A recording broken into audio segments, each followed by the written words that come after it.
KYC अंदर वसा मज कि नबर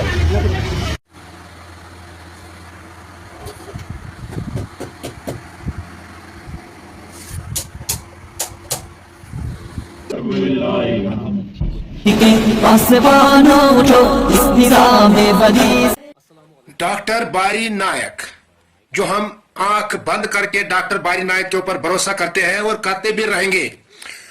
आज इसने ऐसा स्कैम एक्सपोज किया है जो आप सोच भी नहीं सकते हैं। जिस स्कैम पे हम आंख बंद करके भरोसा करते थे वो है केवाईसी।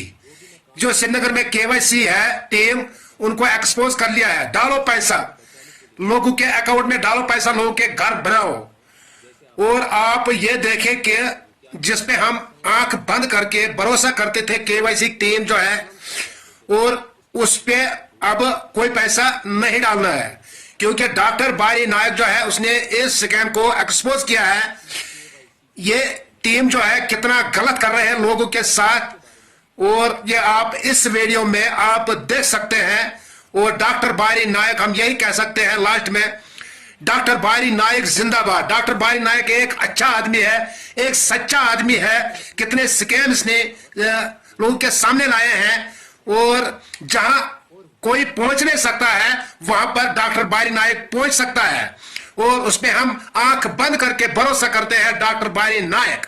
और आप आगे देखें इस वीडियो को।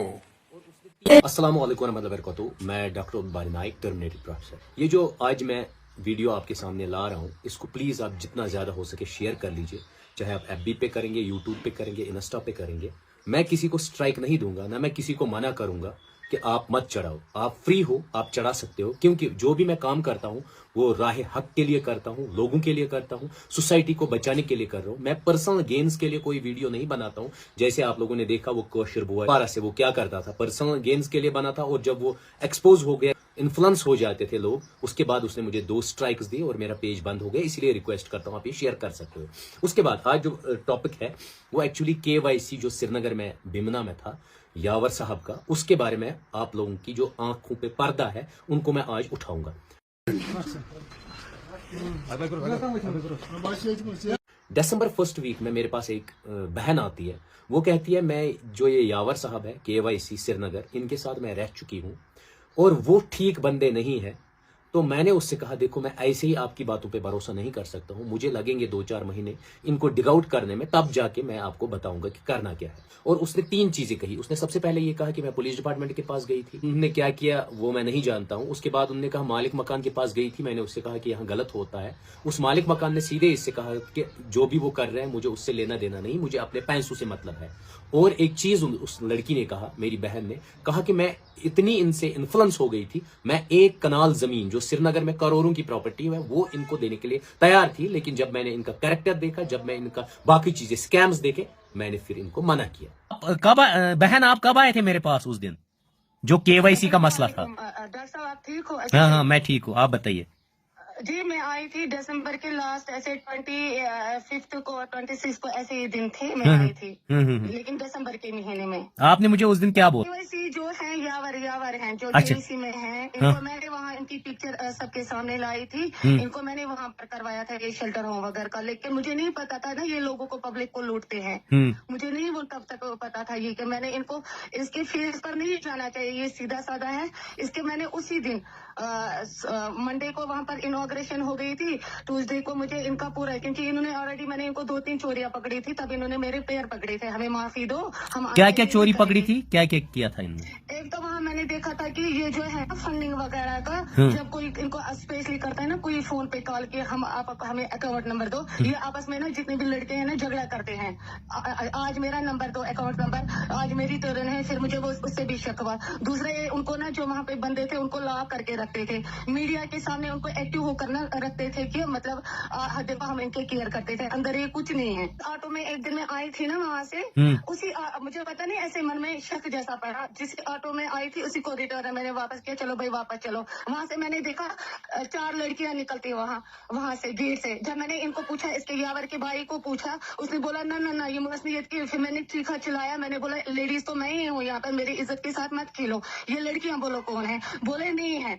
दूसरे दिन भी मैंने इनको एक दिन सुना कि यावर घर जा रहा था, बीच में ही इसने फोन किया कि मैं लड़कियां भेज रहा हूँ वहां पर, इनको जुक पाने हैंडल। फिर तब भी मैंने चिल्लाया, तब इसके भाई ने बोला ये बूझ हमसाए हो सिक्की पर तुलत ये शोर। मैंने बोला मैं शोर उठाऊंगी, मैंने आपको दिलाया है यहाँ पे ये शेल्टर होम के लिए जगह। उसके बाद मैंने हमीद बाजान को, जो मकान मालिक है, उसको मुझे इनको ना मतलब पहले उसको बोला इनको वॉच रखना, आप दिन में 5-6 बार वहां जाया करना, देखना इनकी मूवमेंट वगैरह। फिर जब मैंने इनको सब कुछ वो देखा, क्लियर हो गई मुझे इनकी पिक्चर, उसके बाद मैंने क्या बोला कि बाजान इनको मांगो पुलिस वेरिफिकेशन। ऑलरेडी इनको अनंतनाग से भी पुलिस ने भगाया था। ये रातों रात अगर इनको कुछ नहीं था चोरी, ये दिन में अपना चेंज मतलब सामान वगैरह लाते, इन्होंने रात के टाइम लाया। थोड़ा मेमा कार से नुकसान की मैं इनको कुछ नहीं बोल सकता हूँ। फिर मैं गई पुलिस के पास, मैं इनको यहाँ पर ये है ना बेमीना पुलिस स्टेशन इम्तियाज साहब के पास, मैंने इनको वहाँ भी कंप्लेंट की हुई। आए थे, मैं उनको फोन कर रही थी, सर क्या हुआ क्या हुआ।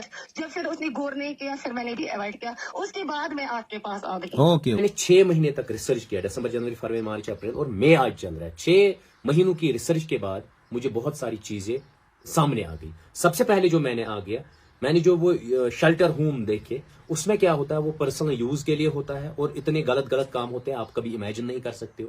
सेकंड क्या है, जो ऑफलाइन पेमेंट्स आप डोनेट करते हो उसकी कोई अकाउंटेबिलिटी नहीं है, और इवन अपने पर्सनल अकाउंट्स दिए जाते हैं, उनमें आप डिपॉजिट करवाया जाता है पैसा, उसका कोई पता वता नहीं होता है। उसके बाद जो डे बुक होती है वहां, वो भी मेंटेन नहीं है। उसके बाद जो इनमेट्स होते हैं वहां, जो यमन इस वनो मत यमन तिम बिचार बुजुर्ग लुक तथ मज आसन तथ होमस मज, उनके साथ भी इतना टॉर्चर होता है कि आप कभी इमेजिन नहीं कर सकते। यावर साहब का शेल्टर होम में क्या क्या कांड होते हैं वो पीछे आप देख ही सकते हैं वीडियो में, कि कैसे ये पर्सनल बेनिफिट के लिए यूज करता है।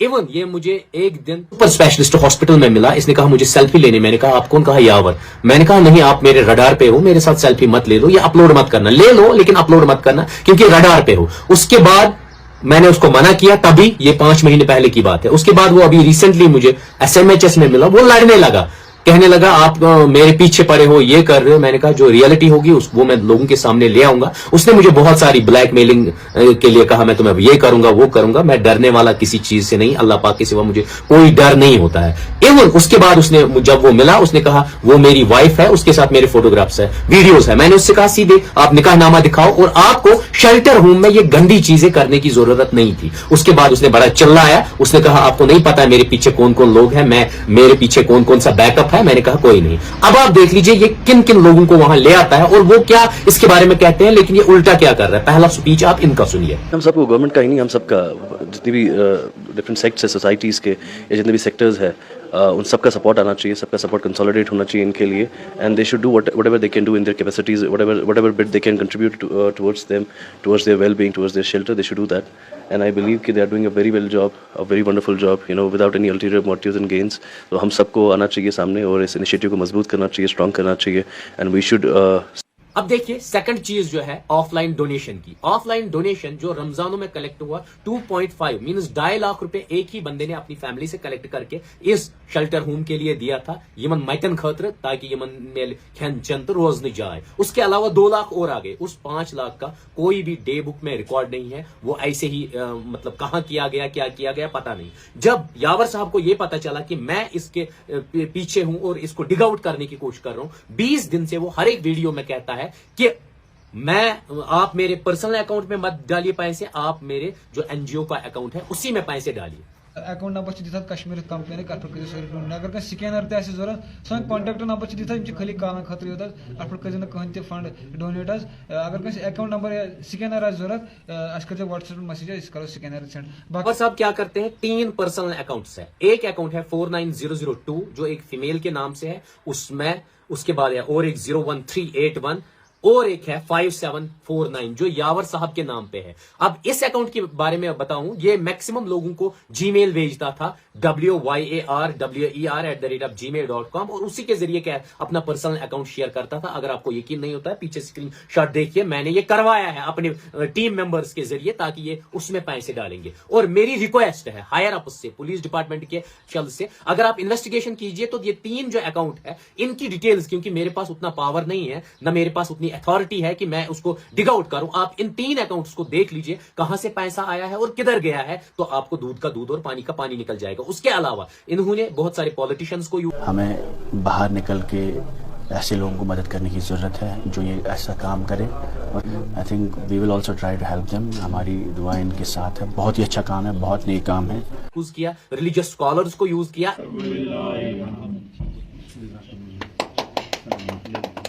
खुदाय अतवाना हदीस कुदसी फरमान नबी सर में फरमा खुदायन फरमान खैरुन नास दुनिया में बेहतरीन इंसान सुई मयन। इवन चंद जर्नलिस्ट्स को और यूट्यूबर्स को वहां लाया ताकि अपनी इमेज को हाई करने के लिए, ताकि लोग और जुड़े और पैसा आए। और इवन ये उन इनमेट्स को यम तिम मत वन मत नसीम शामस ट्रेनिंग दिवन तो क्या वनी वीडियोस में, ये भी मेरे पास एविडेंस है।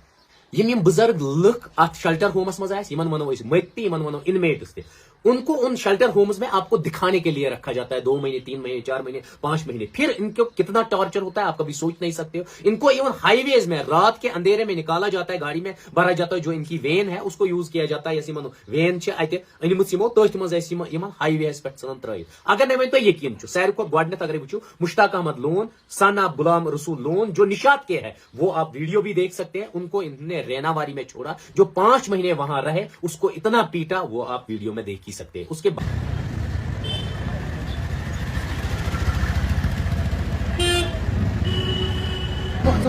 KYC मज कतिस कालस कथन दोहन थाया गया तक 15 श्रीनगरस मज बेकिस क्या नाव? अच्छा मुश्ताक गोप तुस ना 2 मुश्ताक तक पत क्या रेख तक ये तो थोद बोट पंप तला अमिस तो थोद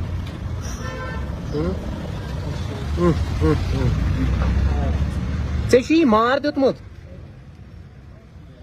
यह दुत KYC वाले कम तत KYC वाले तत कुछ मार दिवन दिमो चलान यावरो मे कुछ तमिस हकीकत में निशान बाकी मे बूज तम रात कि तुम सन चढ़ित तक गाड़ मज त्रावन हाईवेस पे बिहार लड़की तक सोपोर त्रोमुत, तमिस क्या नाव शफी सह कोत नुक